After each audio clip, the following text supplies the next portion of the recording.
Olá, vamos começar então nosso estudo sobre o planeta Terra.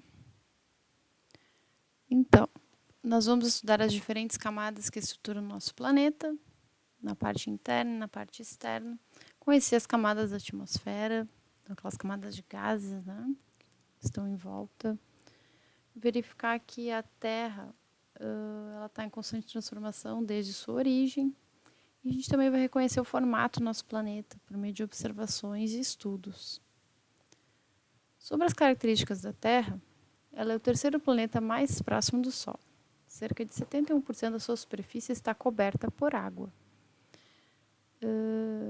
E essa superfície ela foi continuamente modificada desde sua origem, 4,6 bilhões de anos.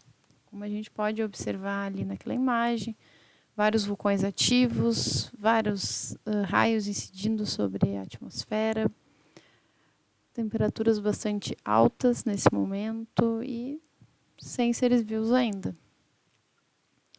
Sobre o interior da Terra, se tem com relação aos estudos de terremotos, então aqueles tremores de terra, tá? E o material que chega à superfície pelas erupções vulcânicas. Então essa lava ela é estudada na sua composição, temperatura.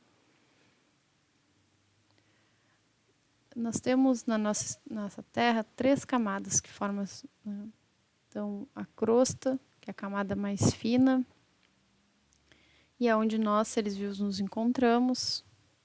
O manto, camada intermediária, em direção ao centro da Terra, então lá ocorre bastante temperaturas elevadas, formado por rochas sólidas.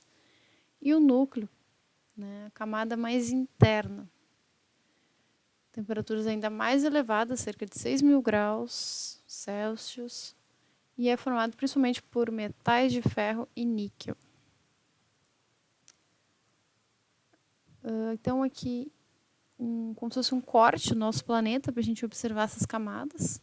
Então a crosta é a camada mais fina, onde está os mares, os rios, montanhas, solo, seres vivos. Depois um manto é dividido em superior e inferior.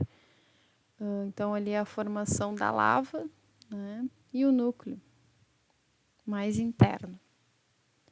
Sobre a atmosfera do nosso planeta, então, ocorre algumas camadas, subdividida, conforme a sua composição de gases e fenômenos que podem ser encontrados.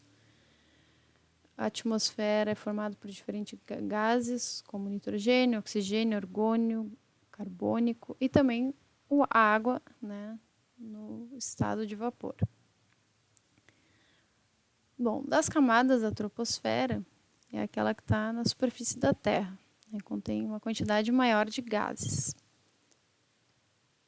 Nela a gente observa os fenômenos, as chuvas, ventos, relâmpagos.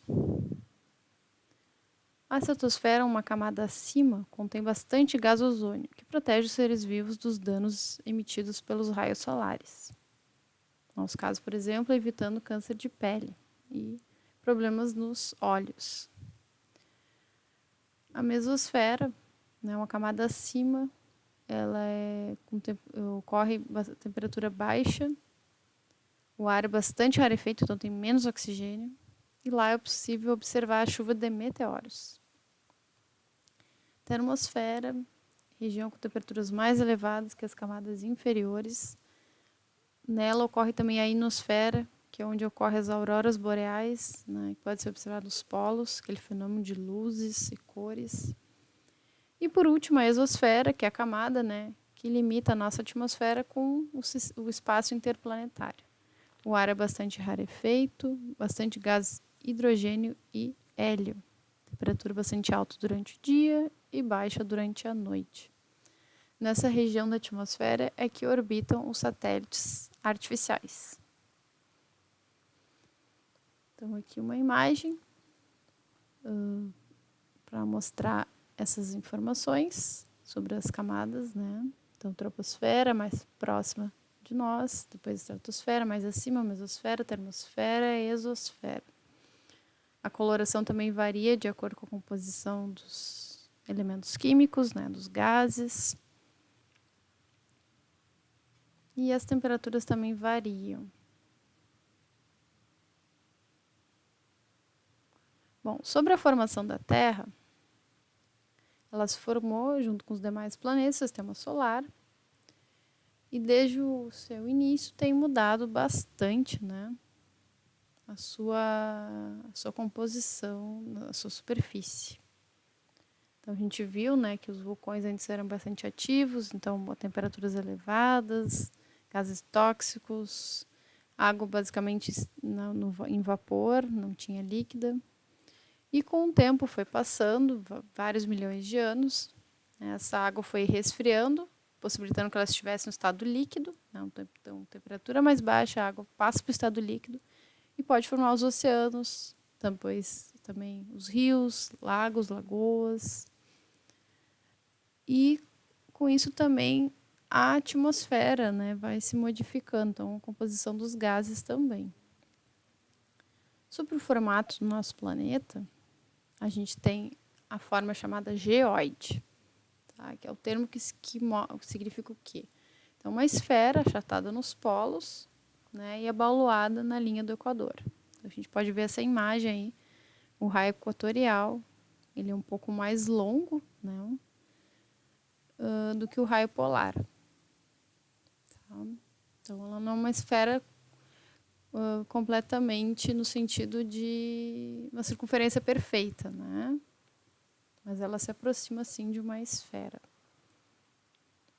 E aí as evidências desse formato também, por exemplo, com relação às estrelas, né? Então, as constelações, algumas podem ser vistas somente no hemisfério sul, como o Cruzeiro do Sul, e essa já não poderia ser vista, né, no hemisfério norte. E assim como lá o pessoal do hemisfério norte vê constelações, né, diferentes daquelas que a gente vê aqui.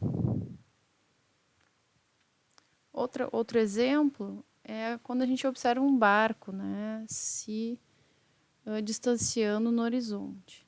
Então a gente vai vendo cada vez menos partes dele, né, a ponto dele, vamos dizer assim, sumir naquele horizonte, devido à curvatura da Terra que ele está alcançando no seu trajeto. Também tem a questão da projeção das sombras, né? Então, a segunda figura, como é o nosso modelo de planeta, né, numa esfera, a gente pode estar de dia aqui no oeste e ser noite no leste, né? Se o nosso planeta tivesse o formato da primeira figura ali, formato plano, seria dia, né? Ou noite, mas enfim, seria dia o tempo todo em todos os países, né? Então, encerramos por aqui. Se vocês tiverem dúvidas, podem entrar em contato. Um abraço e até mais.